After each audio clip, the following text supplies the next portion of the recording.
মনোবল, সততা এবং মানবিক মূল্যবোধের কোনো বিকল্প নেই। আমাদের লক্ষ্য একটাই, মেধাবী, পরিশ্রমী এবং উচ্চ স্বপ্নে বিভোর শিক্ষার্থীদের জন্য একটি নির্ভরযোগ্য সহায়তার হাত বাড়িয়ে দেয়। বাস্তবতা এটাই যে সেই সম্ভাবনার পুরো বিকাশ অনেক ক্ষেত্রেই করতে পারে না।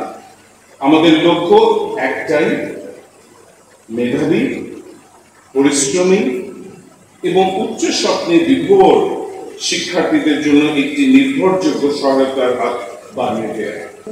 তোমাদের প্রতিটি সাফল্য শুধুমাত্র তোমাদের নিজস্ব গর্বের বিষয় নয়, বরং সমগ্র জাতির এগিয়ে শক্তি।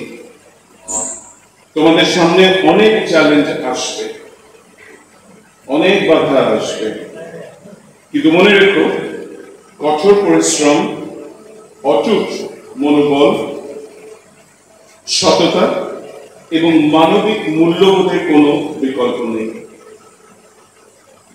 জীবনকে আলোকিত করতে হলে স্বপ্ন দেখা এবং সেই স্বপ্ন পূরণের জন্য দৃঢ় প্রতিজ্ঞ হও। কোনো প্রতিকূলতাই যেন তোমাদের অগ্রযাত্রাকে বাধাগ্রস্ত করতে না পারে। আমাদেরকে পারেনি, তোমাদের প্রজন্মকেও পারবে না। আমি আজ এখানে উপস্থিত শিক্ষক, অভিভাবক এবং সমাজের অন্যান্য শুভাকাঙ্ক্ষীদের প্রতিও গভীর কৃতজ্ঞতা প্রকাশ করছি, যারা প্রতিনিয়ত শিক্ষার্থীদের সঠিক পথে পরিচালিত করছেন এবং তাদের সম্ভাবনার বিকাশে নিরলস পরিশ্রম করে যাচ্ছেন।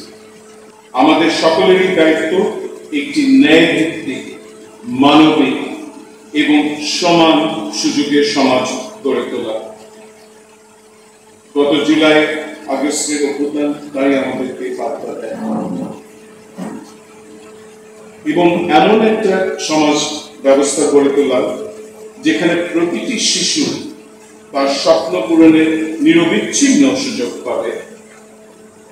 এই শিক্ষাবৃত্তি সেই মহান অভিযাত্রায় একটি ছোট্ট কিন্তু তাৎপর্যপূর্ণ পদক্ষেপ।